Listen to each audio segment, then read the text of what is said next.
베드로전서 2장 5절 말씀 같이 한 목소리로 합독하도록 하겠습니다. 너희도 산돌같이 신령한 집으로 세워지고 예수 그리스도로 말미암아 하나님이 기쁘게 받으실 신령한 제사를 드릴 거룩한 제사장이 될지니라. 아멘. 지난 주일 예배를 마치고 사모님이 설치하셨던 크리스마스 설치물을 철거하였습니다. 비가 보슬보슬 내리는 가운데 사다리를 차를 타고서 설치물을 철거하면서 이런 생각이 드는 거예요. 세우는 데는 정말 정성과 시간이 많이 드는데 부수는 데는 정말 쉽구나, 그런 생각을 했어요. 지난해 12월에 크리스마스 장식을 설치할 때 크레인 차량이 2대 들어가고 또 설치하시는 분들이 한 10명 들어가신 것 같아요. 그래서 새벽 한 7시부터 저녁 한 7시까지 하루 온종일 그렇게 설치를 했거든요. 그런데 철거하는 데는 그렇지 않았습니다. 주일 예배 마치고 가서 2시 정도부터 시작해서 한 5시 정도에 끝났으니까 어마어마한 그 시간이 단축되었죠. 또 철거하는 그 인원도 사모님 그리고 크레인 한 대였어요. 그리고 저희 자녀들이 좀 도와줬습니다. 무엇이든지 그런 것 같습니다. 세우는 데는 어렵지만 부수는 데는 쉽습니다. 우리 육신도 마찬가지죠. 우리 육신의 몸도 세우고 보존하는데 정말 많은 정성과 또 시간과 물질이 들어갑니다. 제가 얼마 전에 치과를 다녀왔는데 한 1년 전부터 어금니 한쪽이 좀 아파가지고 잇몸 치료를 했었어요. 여러 가지 치료를 하면서 살리려고 노력했는데 더 이상 살릴 수 없다는 그런 판단이 드니까 그냥 발치를 해버렸습니다. 고치며 보존하며 노력하고 투자했던 시간이, 고치려고 노력했던 시간이 1년이라는 세월이었는데, 그런데 그 긴 시간 동안의 노력에 실패하고 나니까 부수는 데는 고작 5분도 걸리지 않더라 하는 것이에요. 그것도 마취를 하고 기다리는데 몇 분이었고 이빨을 부수는 데는 10초도 걸리지 않았습니다. 그래서 뭐든지 세우는 데는 어렵고 시간도 많이 걸리지만 부수는 데는 시간도 작고 쉽고 그렇습니다. 이런 속성 때문에 남을 부수는 데 희열을 느끼고 성취감을 느끼는 사람들도 있는 것 같아요. 자기를 올바로 세우는 데는 너무 시간이 많이 들잖아요. 노력도 많이 들고 시간도 많이 들고 정성도 많이 들고, 그래서 성취감을 느끼는 게 그렇게 쉽지 않습니다. 그런데 어떤 이유에서건 남을 한번 부수는 데 일조하고 그것이 너무나 쉽게 이루어짐을 아는 순간에 그것에 성취감을 느끼고 그것이 습관화되어서 평생 남이 쌓아놓은 성을 부수는 데 몰두하는 사람들이 있더라 하는 것이죠. 여러분, 이런 사람들과는 가까이 있으면 안 됩니다. 남을 세우고 살리는데 함께 하는 사람들이 주변에 많아야지, 남이 성취한 것을 빼앗고 부수는 일에 힘을 다하는 그런 사람과 가까이에서 좋을 것이 뭐가 있겠어요? 이런 사람들의 특징이 있더라고요. 있습니다. 특징이 있습니다. 굉장히 부정적인 시각을 가지고 있습니다. 대개 보면 그렇더라고요. 대개 보면 굉장히 부정적인 시각이에요. 부정적인 시각을 가지고 있어야 부술 거 아닙니까? 잘못됐다고 생각하니까. 더군다나 자신은 썩 괜찮은 사람이라고 인식을 합니다. 심지어는 정의롭다 이렇게 자기 자신을 인식하기도 합니다. 그렇게 해야만이 남을 부수는 것에 정당화가 이루어지지 않겠어요? 그렇죠? 인간 사회에서도 이런 사람들이 존재하듯이 영적인 세계에서도 부수는 데 온 힘을 다하는 존재가 있습니다. 바로 사탄 마귀죠. 사탄 마귀는 부수는 데 희열을 느끼는 존재입니다. 이런 사실을 잘 알고 있었던 베드로 사도는 베드로전서 5장 8절에 근신하라 깨어라 너희 대적 마귀가 우는 사자같이 두루 다니며 삼킬 자를 찾나니 이렇게 말씀하고 있어요. 마귀는 삼킨 자를 찾습니다. 부술 수 있는 자를 찾습니다. 마귀는 파괴하는 영입니다. 하나님의 자녀됨을 파괴하고 인격을 파괴하고 믿음을 허물어버리고 거기에 목숨 건 존재입니다. 남이 허물어지는 것을 보면서 희열을 느끼는 존재입니다. 그리고 마귀는 자신의 목적을 이루기 위해서 수단 방법을 가리지 않습니다. 대표적인 것이 거짓말을 밥먹듯 하는 거예요. 그래서 마귀를 요한복음 8장 44절에 거짓말장이요 거짓의 아비다 이렇게 말씀하고 있는 거죠. 이 사실을 잘 보여주는 사건이 있어요. 인류 최초로 죄를 범했던 아담과 하와 어떻게 죄를 범했습니까? 뱀이 꼬시죠. 하나님이 동산 중앙에 있는 나무 열매를 먹지 말라고 그랬지. 이건 팩트죠. 이건 진실이에요. 하나님이 먹지 말라고 그랬어요. 그러고 겁을 주었잖아. 먹으면 죽는다고. 먹으면 죽는다고는 팩트예요. 근데 겁을 주는 것은 아니잖아요. 살짝 끼워 넣었어요. 야, 그런데 그렇게 겁준 이유가 있어. 그것 먹으면 하나님처럼 되는 거야. 이게 하나님처럼 되기 때문에 하나님이 절대로 먹지 말라고 하는 거야. 너 먹어도 절대로 죽지 않아. 팩트와 진실과 거짓을 적당히 섞어가지고 이렇게 속였던 것이죠. 아담과 하와는 그 거짓에 속아서 죽음을 알게 되었습니다. 그렇게 마귀는 거짓을 사용해서 인류 최초의 사람을 허물어 버린 것이죠.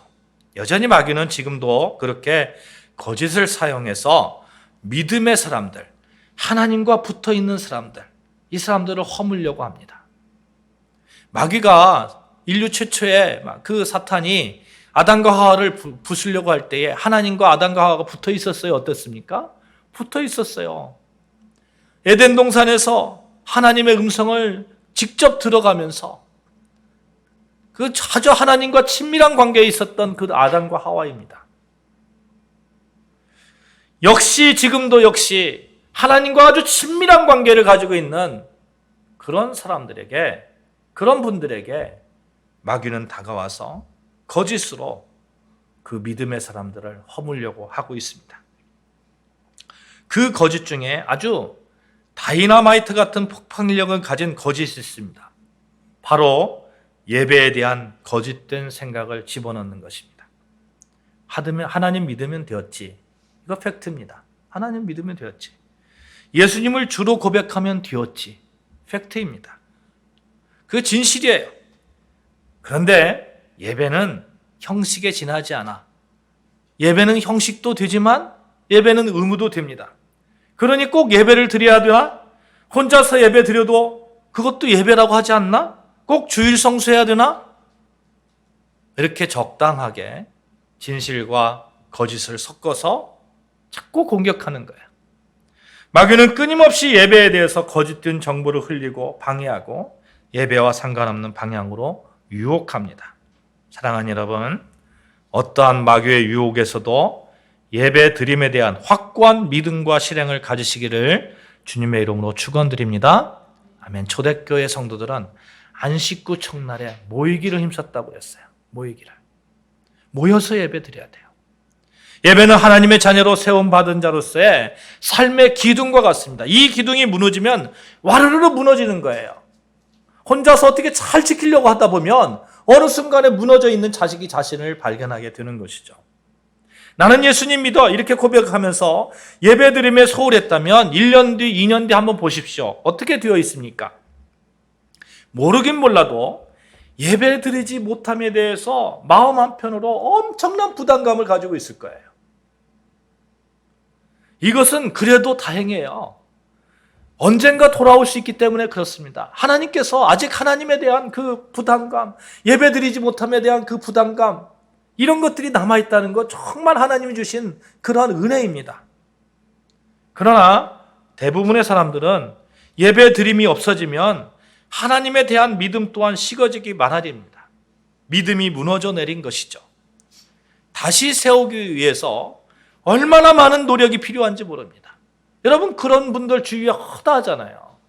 우리가 얼마나 많이 그분들을 위해서 기도하고 그분들을 위해서 노력하고 전하고 그렇습니까? 근데 다시 세우는데 너무 힘든 거예요. 언젠간 세워지겠죠. 저는 그렇게 믿습니다. 반드시 돌아오리라고 믿습니다. 그래서 우리는 끊임없이 기도하면서 돌아오기를 기도하면서 같이 예배드리기를 소망해야 돼요. 근데 이게 너무 많은 노력이 필요한 거죠. 온수자화라는 말이 있어요. 따뜻한 물로 개구리를 삶는다 이런 얘기인데 저는 먹어보지 못했어요. 프랑스에 살았습니다만 먹어보지 못했습니다. 프랑스에 그르누이라는 유명한 삶은 개구리 요리가 있다고 그래요. 이 요리는 손님들이 이렇게 앉아 있잖아요. 식탁에 이렇게 앉아 있는데 냄비를 가져다 놓는 거죠. 냄비를 가져다 놓고 이제 직접 사람들이 보는 앞에서 개구리를 산채로 냄비에 이렇게 넣는답니다. 근데 요리하는 방법이 있어요. 물이 너무 뜨거우면 개구리가 뜨거워 막 도망갈 거 아니에요. 그러니까 개구리가 가장 좋아하는 온도가 약 한 15도 정도 되는다는 거죠. 15도 미지근한 그런 온도의 물을 갖다 놓고 그 위에다가 이렇게 개구리를 집어넣는 거죠. 그럼 개구리가 기분이 좋잖아요. 기분이 좋으니까 서서히 불이 이렇게 올라가는데도 그 기분에 사로잡혀 가지고 자기가 삶아지고 있다는 사실을 모른 채 결국 45도에서 되면 요리로 이렇게 변하게 된다는 거예요. 예배드림의 소홀함이 꼭 이와 같지 않을까 생각해 봅니다. 주일날 있잖아요. 피곤한데 좀 쉬고 싶잖아요. 집에서 쉬면 어떻습니까? 조금 마음의 한편으로는 좀 이렇게 부담감도 있지만, 좀 쉬니까 좀 따뜻하네. 역시 집이 요즘 영상 예배도 있는데 오후에 영상 예배 드리고 힘드니까 좀 이렇게 예배 조금 쉬었다가 드리면 좋겠네. 예배 드림에 쉬게 되면 개구리가 한 15도 따뜻함에 있듯이 편안하고 좀 여유로울 수 있을 것 같아요.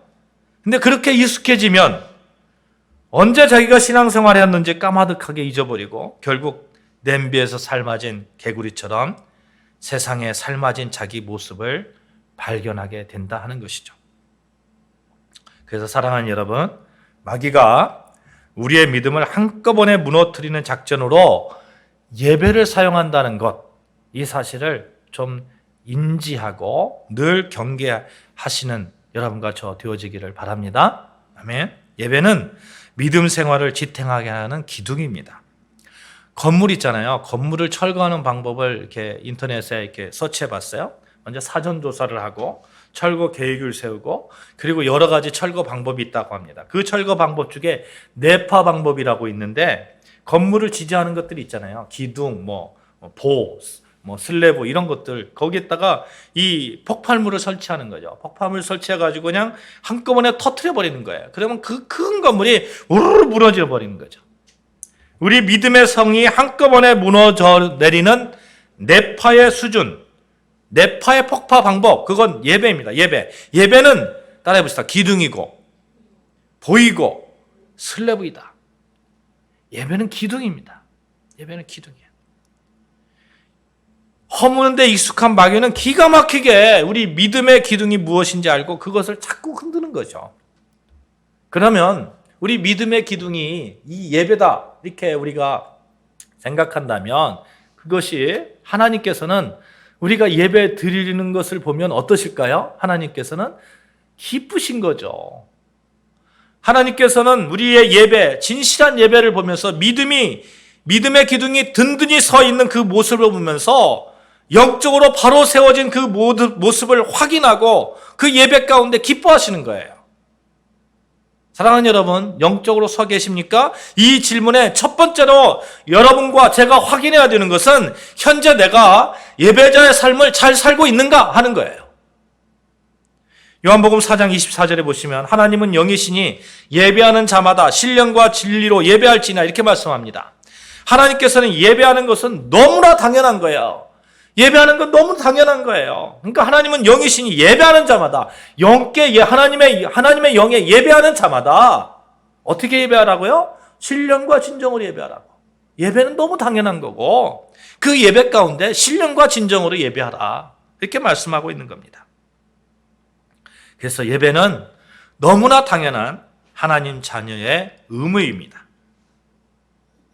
그래서 만약 예배를 드리지 않는다면 그것은 하나님의 존재에 대해서 인정하지 않는 증거이고 그러므로 영적 성이 무너져 있다는 증거가 될 것입니다. 에이슨 윌슨 토저라는 분이 있어요.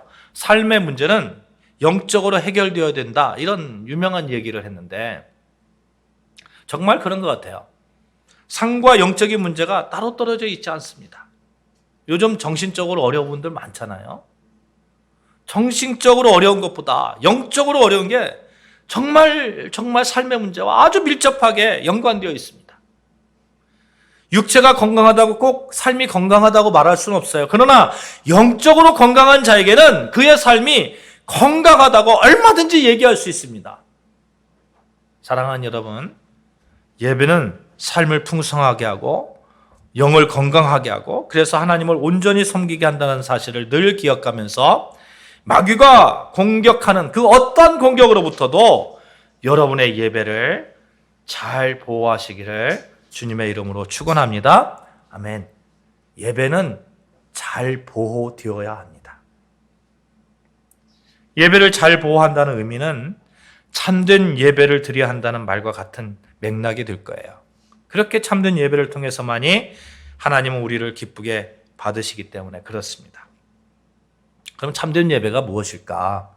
오늘 본문 말씀에서 너희도 산돌같이 신령한 집으로 세워지고 예수 그리스도로 말미암아 하나님이 기쁘시게 받으실 신령한 제사를 드릴 거룩한 제사장이 될지니라 이렇게 말씀합니다.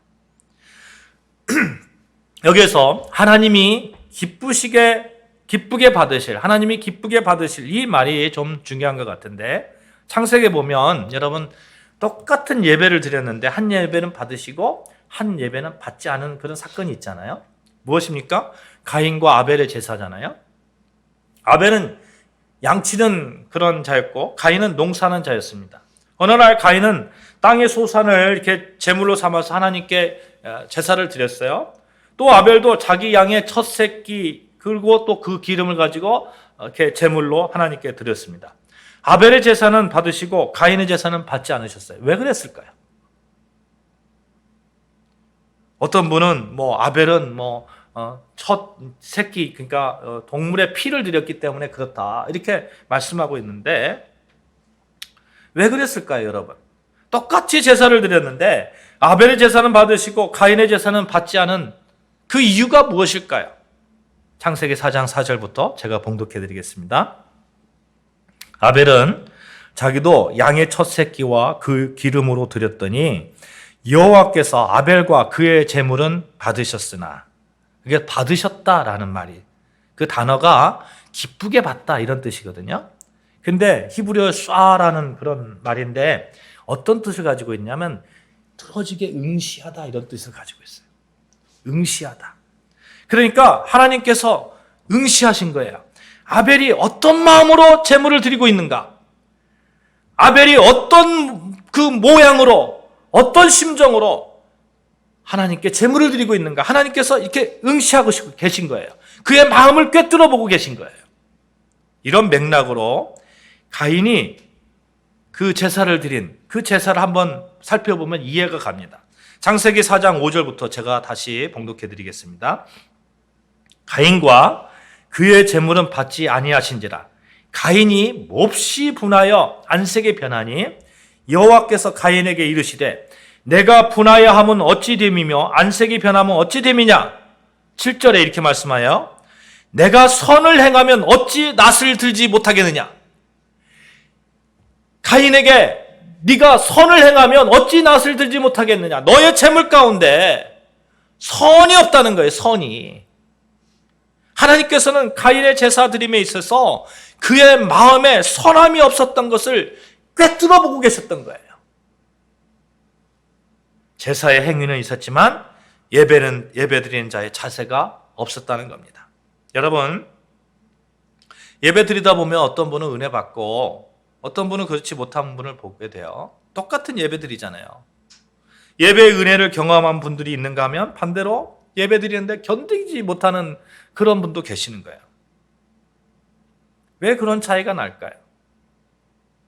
그것이 하나님 앞에 서는 그런 자세입니다.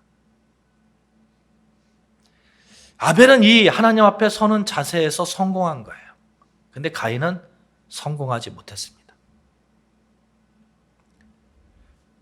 우리가 하나님 앞에 설 때에 어떻게 하면 성공할 수 있을까요? 여러분, 무엇보다도 여러분, 죄의 문제에 대해서 반응하는 여러분과 저 되어지기를 바랍니다. 아담과 하와, 그를 통해서 죄가 들어왔잖아요. 그래서 우리는 이 죄 가운데 있음을 인정해야 돼요. 하나님 앞에서는 늘 내가 죄인이다 하는 그런 마음으로 예배드리는 자의 그런 모습을 갖춰야 됩니다. 거룩하신 하나님의 임재가 있는 곳이 바로 예배예요. 우리가 하나님 앞에 예배자로 선다는 것은 거룩에 대한 비거룩의 대면입니다. 하나님 거룩하시잖아요. 근데 나는 거룩한 존재로 하나님 앞에 나아갑니까? 아니에요. 나는 비거룩이에요. 비거룩한 자가 하나님 앞에 나아가는 거예요. 그러니까 나는 죄인입니다. 내가 죄인으로 주님 앞에 섰습니다. 이 고백이 먼저 있어야 되는 거예요. 나는 이미 구원받았는데, 그 구원받음으로 나는 의인인데, 천국 보장받았는데, 이런 마음으로 하나님 앞에 서는 것이 아니라, 의인이고 천국을 보장받고 구원의 문제는 있지만, 역시 나는 죄인으로서 하나님께서 하나님의 은혜로 내가 그렇게 되었다는, 내가 구원받았다는 그 감사, 그 고백, 이것을 가지고 하나님 앞에 나아가야 됩니다. 여러분, 우리는 그리스도의 장성한 분량까지 자라나야 됩니다. 여러분과 제가 그리스도의 장성한 분량까지 자라났습니까? 한마디로 하나님처럼, 예수 그리스도처럼 그렇게 거룩한 존재로 서 있습니까? 거룩한 존재로 의인이다, 칭함을 받는 거지 그런 존재는 아닌 거죠. 그래서 우리는 끊임없이 예수 그리스도의 장성한 분량까지 나아가기를 바라면서 훈련하고 또 길들여지고 이 예배를 통해서 다시 은혜 받고 힘을 얻고 그런 것이죠. 그러니 우리는 아직 예수 그리스도의 장성한 분량으로 완성되지 않은 죄인의 심령으로 하나님께 나아가야 됩니다. 하나님이 원하시는 심령은 이런 심령이에요. 이런 심령을 다른 말로 상한 심령이다 이렇게 얘기합니다. 상한 심령이다. 하나님께서 원하시는 심령은 상한 심령이라고 다윗이 고백하고 있어요. 다윗이 이것을 잘 알았다는 거예요. 자기가 죄인이라는 거. 그리고 그 상한 심령을 하나님께서는 이렇게 외면하지 않는다는 것을 너무나 잘 알고 있었습니다. 시편 51편 17절에 이렇게 고백하고 있어요. 다윗이 하나님께서 구하시는 제사는 상한 심령이라. 하나님이여 상하고 통회하는 마음을 주께서 멸시하지 아니하시리이다. 다윗은 하나님이 구하시는 제사가 상한 심령이라고 선언합니다. 상한 심령. 어떤 심령입니까? 다윗이 왜 상한 심령이라고 고백하고 있어요? 하나님 앞에서 밧세바와 간음으로 죄를 짓고 또 밧세바의 남편이었던 우리아까지 충성스러운 자기의 장군, 자기 부하를 전쟁터에 이렇게 보내가지고 죽게 만들었잖아요. 이 파렴치한 죄상을 가지고 있어요. 하나님은 다윗의 이 고백과 같이 우리에게 예배의 자리에서 우리가 죄인됨을 고백하며 하나님 앞에 그냥 엎드리는 것을 원하시고 계시는 겁니다. 하나님은 이런 예배를 원하십니다. 이런 예배가 살아나야 됩니다. 마귀는 이런 예배 드림을 자꾸 공격하는 거예요. 예배 드리지 못하게 공격하고 또 예배 드리는 자에게는 아주 거만한 자세로 예배 자리에 나오게 합니다. 너 구원받았잖아. 우리가 믿음의 성을 온전히 지키기 위해서 믿음의 성의 기둥을 더욱 견고하게 하기 위해서 예배를 더욱 귀하게 그리고 바르게 드려야 되겠는데 무엇보다도 하나님이 기뻐하시는 예배 드림을 위해서 우리가 준비해야 되는데 그 준비 가운데 우리가 죄인됨의 고백이 있어야 되겠다 하는 겁니다. 예루살렘에 가면 통곡의 병과 연결된 그 지역에 성전으로 올라가는 그런 계단이 있다고 그래요. 그 계단 밑에 몸을 씻는 욕조가 있는데 성전으로 올라가는 계단이 여기에 하나는 90cm, 하나는 40cm 이렇게 번갈아 가면서 그런 게 있다고 합니다. 그렇게 한 이유는 급한 마음으로 성전에 올라가지 말고 미리 와서 계단에 오르면서 하나님께 예배 드리는 그 마음을 준비하라 하는 것이죠. 그래서 몸을 씻는 욕조, 그것을 미크베라고 부른다고 합니다. 거기서 몸을 씻으면서 이렇게 올라가는 것이죠. 무엇을 말합니까? 예배를 위한 준비죠. 이러한 준비를 위해서 예수 그리스도를 만나게 되고 예수 그리스도를 의지해서 또 죄를 회개하고 그 마음이 하나님의 은혜를 사모하는 마음으로 준비가 되는 그런 예배자의 자세가 되는 것이죠. 여러분, 주일날 아침에 준비된 예배자의 모습으로 거울을 들여다보시기를 바랍니다. 아멘. 그리고 죄의 모습이 거울에 이렇게 싹 비춰지잖아요. 비춰지면 그것을 십자가 앞에 이렇게 내려놓는 거예요. 솔직하게 숨김없이. 그리고 죄의 용서를 구하는 것이죠.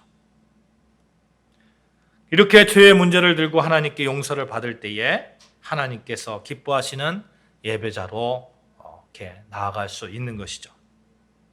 오늘 본문 말씀에도 너희도 산돌같이 신령한 집으로 세워지고 라고 말씀합니다. 산돌이 무엇입니까? 산돌. 예수 그리스도. 살아있는 돌, 예수 그리스도. 이 본문을 쉬운 성경에서 이렇게 얘기합니다. 여러분도 산돌처럼 거룩한 성전을 짓는데 사용되시기 바랍니다. 이렇게 말씀하고 있어요. 한 사람의 그 그리스도인으로서 그리스도의 장성한 분량으로 영적 성장을 위해서 거룩한 성전을 짓는데 사용되기를 원한다. 이런 말씀이 되는 거죠.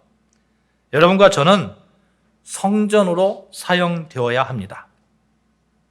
그러기 위해서 반드시 신령한 것, 거룩한 것, 예수 그리스도의 보혈의 피를 힘입어서 죄 용서의 문제를 예배 시간에 내어드려야 되는 거죠.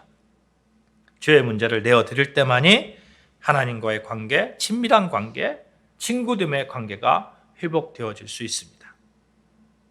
그러므로 여러분, 예배 전에 그리고 예배 드리는 그 순간순간마다 예수 그리스도의 보혈의 피를 의지하는 그 마음으로 예배 드리시기를 주님의 이름으로 축복합니다. 우리는 예수 그리스도의 보혈의 피를 의지해서 죄가 씻김받는 그 은혜 가운데 있어요. 그 은혜가 있으면 감사할 수 있는 겁니다. 마태복음 14장 3절 이하에 보시면 유명한 기사가 나오는데 예수님께서 베다니 나병 환자 시몬의 집에서 식사하실 때 한 여자가 아주 값비싼 향유 옥합을 가지고 와서 그 옥합을 깨트려서 예수님의 그 머리에 붓잖아요. 그러니까 이것을 보는 사람들이 화를 내는 거예요. 어찌해서 이 비싼 향유를 못 쓰게 합니까? 허비하느냐? 여자를 꾸짖습니다. 요한복음 12장 1절 말씀에도 향유 옥합을 예수님께 드린 여자가 나사로 누이 마리아로 나오는데 마리아가 아주 비싼 향유를 깨트려서 예수님의 발에 붓고 또 자기 머리털로 예수님의 발을 이렇게 닦는 장면이 나오잖아요. 가룟 유다가 이 얘기합니다. 이 향유를 팔아서 가난한 자들에게 나누어 주면, 그러면서 마리아를 꾸짖죠. 자, 보십시오. 마리아하고 여겨지는 한 여인은 그 비싼 향유를 예수님의 발에 붓고 자기의 머리털로 예수님의 발을 씻기는 행동을 했어요. 반면에 가룟 유다는 그것을 비난합니다. 왜 그런 차이가 날까요? 마리아는 향유 옥합이 비싸다는 거 몰랐을까요? 알았어요. 마리아도 그것이 비싼 건지 알았습니다. 어떤 면에서 보면 가난한 살림의 가장 비싼 재산이었을 거예요. 당시 여자들에게 있어서 어머니가 딸에게 물려주는 결혼 준비금과 같은 거였어요. 그것을 깨트렸어요. 왜 깨트렸을까요? 그 비싼 향유를 예수님의 발에 붓고 자기 머리털로 예수님을 발을 닦은 이유가 무엇입니까? 마리아는 감사가 있었던 거예요. 어떤 감사? 자기가 구원받았다는 감사가 있었던 거예요. 죄의 문제에서 해결되었다는, 죄의 용서가 있었다는 그 감사가 있었던 거예요. 그런데 가룟 유다는 그렇지 않았어요. 수많은 시간 예수님과 함께 있음에도 불구하고 자신의 죄를 고백하고 용서받는 경험이 없었습니다. 진실된 죄의 참여와 고백이 있는 곳에 죄 용서의 은혜가 주어지고 그 죄 용서의 은혜, 예수 그리스도로 말미암은 그 죄 용서의 은혜는 어디로 가냐 하면 감사로 향합니다. 그래서 예배 가운데 죄의 용서가 있고 감사가 있는 거예요. 마리아가 드린 향유 옥합은 자신과 같은 죄인을 만나주시고 죄를 용서해 주시고 하나님의 사랑을 알게 해주신 그 예수님께 대한 가슴 터질 것 같은 감사의 예배였습니다. 우리가 이게 주일날 예배 시간에 예배 시간 안에 헌금을 하잖아요. 그 이유가 거기 있는 거예요. 우리가 죄의 용서를 받고 말씀을 하나님께서 주시는 말씀을 받고 그 다음에 우리가 감사를 하나님께 올려드리는 그 예배의 형식이 있는 거예요. 예배, 참된 예배는 이처럼 죄 용서의 감사로 이렇게 진행되어 가는 겁니다. 그래서 여러분 이렇게 고백해 봅시다. 죄가 있는 곳에 은혜가 있다. 시작. 죄가 있는 곳에 은혜가 있다. 정말 그렇습니다. 죄가 있는 곳에 은혜가 있어요. 죄가 있기 때문에 예수님을 의지하고 예수 보혈을 의지하고 그 예수 보혈로 씻김을 받고 감사가 있고 하나님의 은혜가 내 삶에 임재하게 되는 것이죠. 그래서 하나님께서는 하나님이 구하시는 제사는 상한 심령이라 하나님이여 상하고 통회하는 마음을 주께서 멸시하지 아니하시리라. 다윗의 고백, 이 다윗의 고백이 정말 은혜의 고백이고, 그리고 또 다윗은 이렇게 고백하잖아요. 이 죄의 고백을 하고 나서 곧바로 하나님이여 내 속에 정한 마음을 창조하시고 내 안에 정직한 영을 새롭게 하여 주시옵소서. 시편 51편 10절 말씀. 그렇잖아요. 그 죄의 고백이 있고 그리고 하나님께 구하는 거죠. 내 마음에 정한 마음을 허락하여 주시옵소서. 우리에게도 이런 간구가 있어야 될 줄로 믿습니다. 죄와 허물이 하나님과의 관계를 막고 있다면, 그래서 하나님의 임재를 우리가 경험하지 못하고 믿다면 우리도 역시 다윗과 같이 옷을 찢는 마음으로 그 죄를 하나님 앞에 내어놓고 예수 그리스도의 그 보혈의 은혜를 힘입어서 죄 용서를 받고 정결한 마음으로 다시 새롭게 회복시켜달라고 이 예배 가운데 늘 간구하는 여러분과 저가 되자 하는 겁니다. 매 예배 때마다 다윗과 같은 심정을 가지고 하나님께 나아가시기를 주님의 이름으로 축원합니다. 아멘. 사랑하는 여러분, 자신의 연약함을 고백하시기 바랍니다. 하나님의 은혜와 사랑 없이는 한시도 살 수 없음을 이 예배 가운데 고백하시기 바랍니다. 사랑으로 채워달라고, 하나님의 은혜를 사모하는 자의 심령을 채워달라고 하나님께 간구하시기를 바랍니다. 그것이 곧 하나님께서 찾으시는 그런 예배가 되는 것이죠. 오늘 본문 말씀에 보면 거룩한 제사장이 되라 이렇게 말씀합니다. 거룩한 제사장 되라 이런 얘기는 너희가 됐다 이런 얘기가 아니잖아요. 진행형이잖아요. 목적지를 향해서 가는 거잖아요. 우리는 계속해서 영적 성숙이 있어야 돼요. 영적 성숙. 이미 된 것이 아니라 되어가고 있습니다. 이 되어가는 과정 중에서 하나님이 기쁘시게 받으실 진정한 제사, 신령한 제사는 아직 미숙하지만 그래도 연습하고 고쳐나가고 아직 죄 가운데 있지만 그래도 예수 그리스도의 보혈을 의지해서 나아가는 그러한 예배자의 모습, 하나님께 엎드리는 그런 예배자의 모습. 그런데 마귀는 기가 막히게 우리의 죄를 가지고 공격하는 거죠. 너는 죄인이기 때문에 예배자로 설 수 없어. 아니면 너는 완전해진 사람이야. 너는 뭐 죄가 없잖아. 이미 하나님의 백성이잖아. 그래서 믿음을 한순간에 무너뜨리려 버리려 합니다. 사랑하는 여러분, 말씀을 맺겠어요?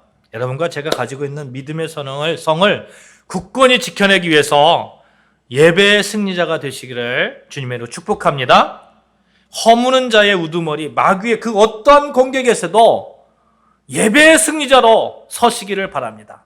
그리고 더욱더욱 예수 그리스도로 말미암은 거룩한 제사장의 모습으로 세워 나가시기를 바랍니다. 여러분과 제가, 우리 모두가 하나님께서 거룩한 제사장의 모습으로 하나님 앞에 온전히 서게 될 날이 반드시 있을 것입니다. 그렇게 예배의 승리자가 되셔서 믿음의 경주를 멋지게 끝까지 완주하셔서 예수 그리스도의 산돌같이 신령한 집으로 세워지시기를 주님의 이름으로 축원합니다. 아멘. 기도하시겠습니다.